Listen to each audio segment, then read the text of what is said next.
It's not God is delaying. It's our iniquities that we are not able to spend time. We're not able to be, we're not able to walk closely with God. It depends on us how faithful you have been to God. Let's receive it. Anyone is not being touched. Anyone wants to touched by God tonight, as our brother is praying, let's believe that in one spirit.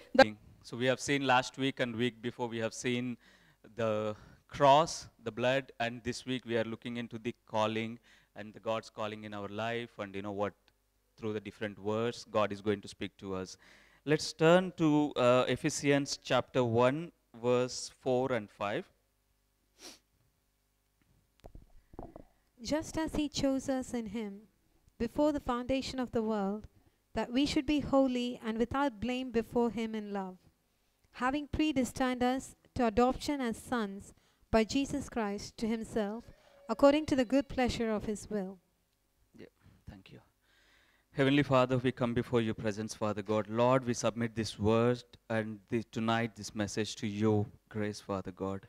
Into your hands we submit ourselves, Father God. You speak to us, Father God. Yes, Lord, we want to hear from you, Father God. Lord, speak to us, Father God. In Jesus Christ's most precious name we pray. Amen. Thank you. So as the word says, and even today's, if we have to summarize today's topic that we are going to meditate, it says, called before the foundation of the world. So it's like, it's so, so graceful word actually. We are called even before the foundation of the world. And especially if we look into this word, for he chose us in him before the foundation of the world to be holy and blameless in his sight. And he predestined us to be adopted as his sons through Jesus Christ. So this is what exactly we have seen last week and the week before, like we have seen on the cross, the blood. So how the God with his own blood, with the own blood of Jesus Christ, how he bought us out, how he bought us from our sins. It is not actually, we sometimes think like, we choose God, or okay, I choose whom to worship, or I choose the God. But that's not the fact. It is the God who chooses us. We can see in many verses in Bible that God says that I have chosen you. I have formed you with my own hands. I have created you. And I even, especially in Psalms, as you can see in Psalms, this is one of my favorite book in the Bible, Psalms, like it talks about the God's love, like, I have chosen you. Even if you go down to the end of the world or end of the sea, the God can still see us. So there is no way we can, avoid or we can escape. So we got accepted through his grace. So as we all know, so when God chooses us, it is just because of his grace and because of the heavily sacrifices God has done for us through his blood, through his sacrifice. I just wanted to pick up a few points to talk from this verse. I could only think of, his holiness, because it's so detailed, right? If you actually look into this word, for he chose us to, in him before the foundation of the world, to be holy and blameless. So this word, this caught me actually, like he wants us, God wants us a holy and blameless. Yeah. And blameless in his sight. So I just thought of maybe, 3 verses, if I have to just summarize, like holy and blameless, walk with God and move forward. So this is what I could come up with. So to go into detail. So it's like, when we meditate on the holy and the blameless, so can we all turn to Exodus 19 and 19 verse 5 and 6. It talks about the holiness and what is that God is expecting from us. Now therefore, if you will indeed obey my voice and keep my covenant, then you shall be a special treasure to me above all people. For all the earth is mine, and you shall be to me a kingdom of priests and a holy nation. Yeah. These are the words which you shall speak to the children of Israel. Yeah, so God is basically talking, he wants to communicate to the children of Israel, but though through God, through Jesus Christ, even now we are the children of Israel. So though we are Gentiles, through his grace. So the verse, as you can see here, if you obey me fully and keep my covenant, and then out of all nations you will be my treasured possession. What a promising word. The God says, you will be my treasured possession. Will be for me a kingdom of priests and holy nation. So it's when can we be holy, basically? When can we be a blameless? When we have that intimate relationship, or when we can't be holy by our own. So we all know. When I talk about holy last week, Brother Sam, he sent a message in WhatsApp, in the men's fellowship group. He sent a message. It says like, a church is a body of sinners saved by the grace of God. That word caught me. It's like we think like, the moment we start praying, we look at people saying, oh, he's a sinful man, oh, they're sinners. But that's not the fact, actually. It's like we are all sinners. The Bible says like there is no exception. Everybody has sinned and lost the privilege. It's only because of the Christ's sacrifice we got that reconciled. So when I looked into that message last week, this word caught me like, church is the body of sinners saved by the grace of God. What a beautiful word. It is true. We're all here, just the sinners. But just by the grace of God, we are here, and we are sanctified, and we became holy. And also on the blameless, I was just looking into the actual meaning of what is this blameless. Blameless says, nothing in his outward activities or internal disposition that is odious to God. So you be acceptable in your outward as well as the inner personality. Only then we will be blameless. It's not like, oh, I behave holy, or I behave I behave like a nice gentleman. But inside, if I'm not having that behavior, I'm not blameless, because it is God who is seeing us. So it's like, so when as a church, what does this mean to me as an individual and as a church?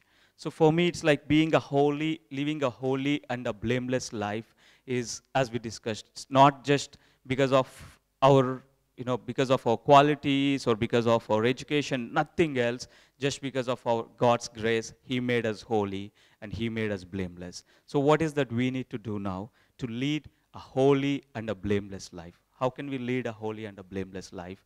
Is by having that relationship, by accepting ourselves, by reconciling every now and then with God. So only then we can be holy and blameless. And the next one is walk with God. So the walk with God, let's look into the verse, Ephesians chapter 2, verse 10.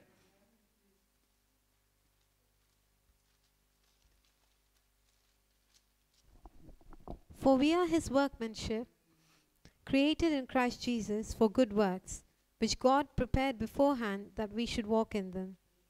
Yeah. So for we are God's workmanship, created in Christ to do works which God prepared in advance for us. Yeah.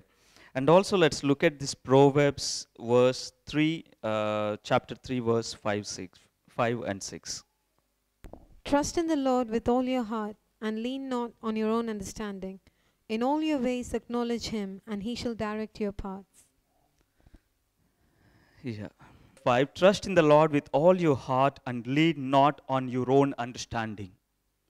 And in all your ways acknowledge Him, and He will make your paths straight.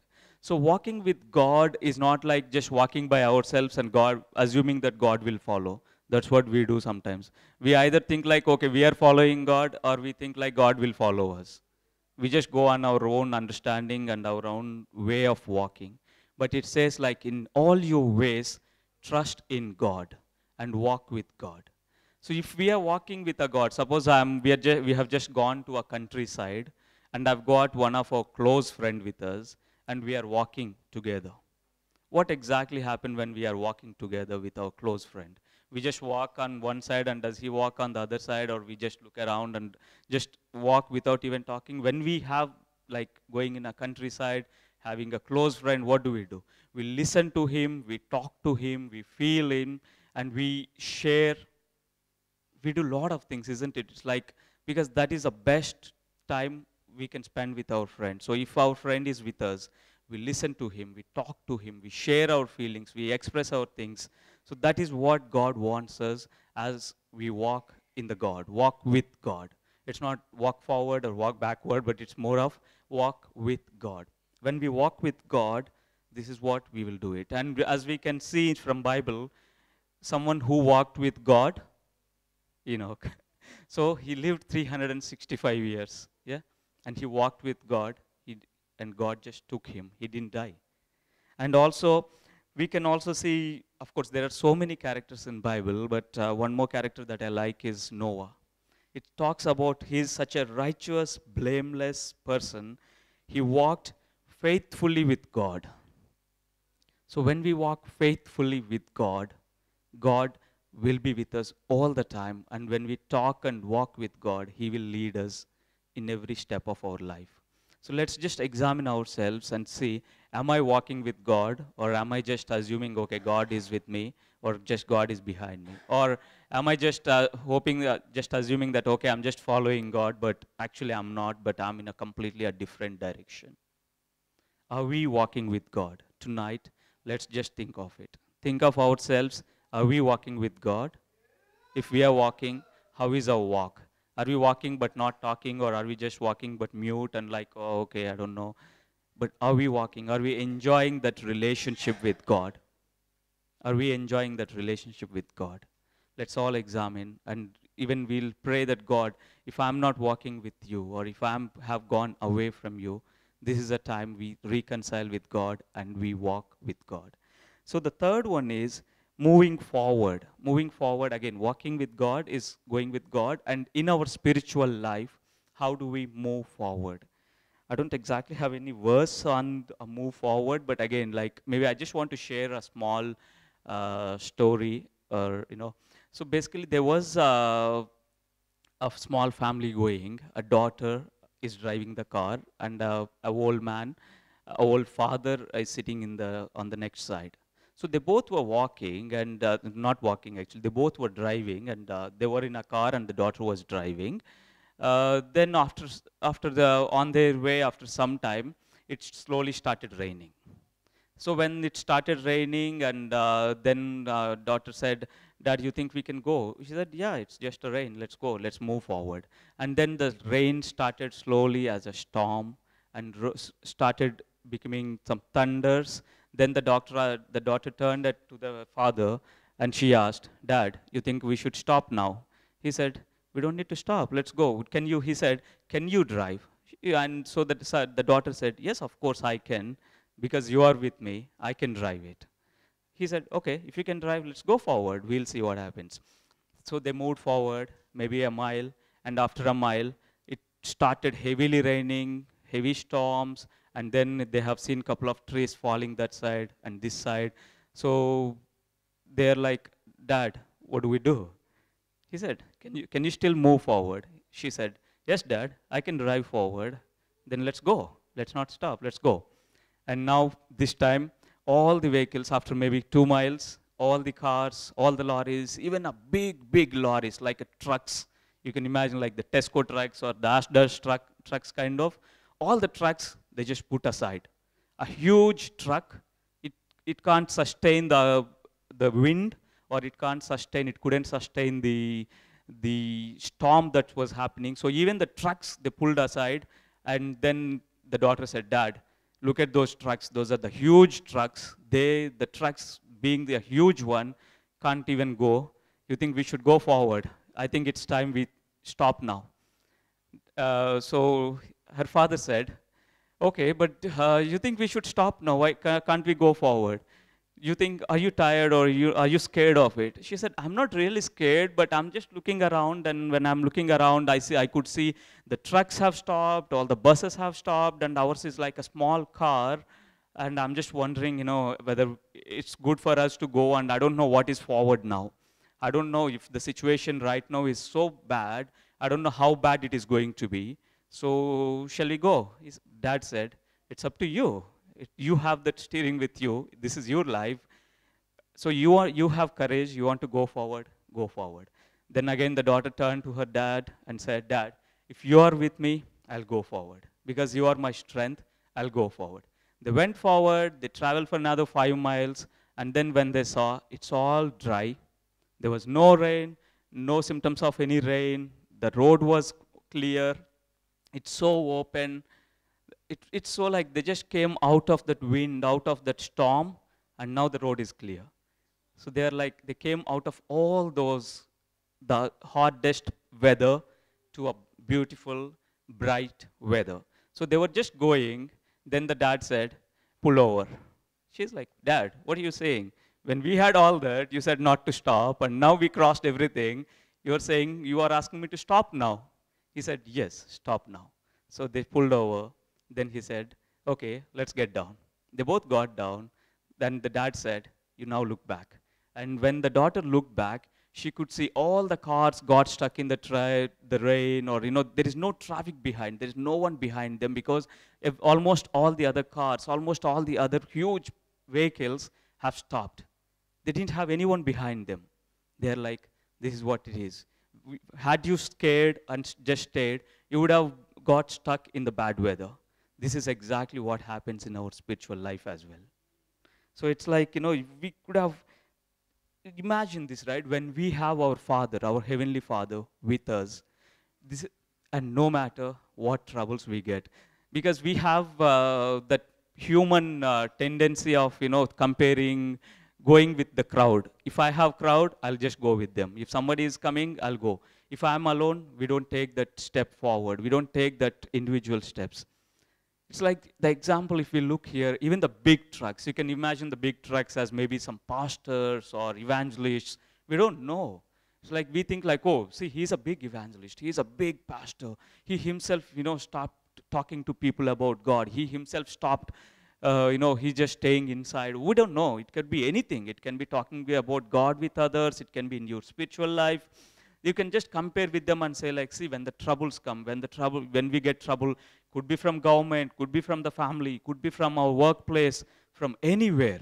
When we get trouble, we think like, see, look at that man. He's such a bright pastor, or he's a great evangelist. He himself couldn't handle it. How do I think I can handle? And we just take them as a bad example and stop our journey. God is telling us tonight, do not stop. I am with you. Be courageous and just go forward. When we go forward, there is victory.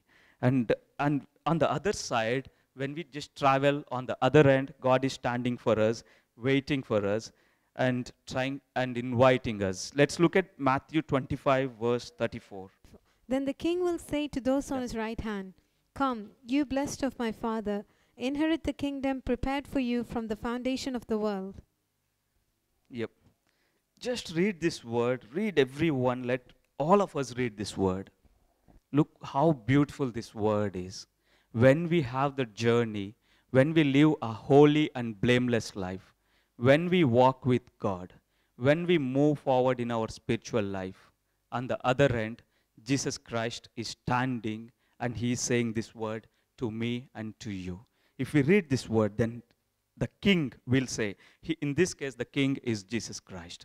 Then the king will say to those on his right, come, you are blessed by my Father, take your inheritance, the kingdom prepared for you since the creation of the world.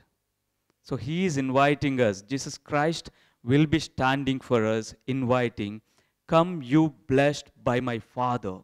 This is the kingdom prepared for you. It doesn't say like, oh, this is our kingdom, you can just come take one room. It's not saying that. It's not saying, oh, we have a big kingdom for me, Father, and Holy Spirit. You can also just come and stay with us at a corner if you want. It's not saying that. It says, come, you were blessed by the Father. Take your inheritance. The kingdom prepared for you. The kingdom prepared for me. The God has prepared the kingdom for me and for you. It's not just for the God. God wants, even as we can see when Jesus says, like, I'm going up to make room for you in the kingdom, in my Father's house, which is our kingdom prepared for us. Yeah, so just to go back to the first verse that we started, Ephesians 1, 4, 5. Just he chose us in him before the foundation of the world. Just with that word. The foundation. God has chosen us before the foundation of the world. before we were even formed in our mother's womb. And God has created a kingdom for us that we are going to inherit. So all we need is live a holy and a blameless life, walk with God, and move forward in our spiritual life. May God bless His word. Thank you. கர்த்தருடைய வசனம் நம் வாழ்க்கையில் இருக்க வேண்டும், இருதயத்தில் எழுதப்பட வேண்டும். Hallelujah. Hosea 4:6, God says, my people perish because of lack of knowledge. Lack of knowledge. There is no knowledge of the word of God in their lives, and they perish every day because there is lack of it. நீ என்னுடைய வசனத்தை மறந்தால் நான் உன் பிள்ளைகளை மறப்பேன் என்று கர்த்தர் சொன்னார். Hallelujah. If you forget my word, I will forget you, God says. What a terrible thing if God should forget our children. Hallelujah. But God says, seek my word. Hallelujah. Seek my word above everything else, above the counsel of all man. Seek the word of God. Hallelujah. கர்த்தருடைய வசனத்தில் நாம் காத்திருக்க கடமைப்பட்டவர்களாய் இருக்கிறோம். Hallelujah.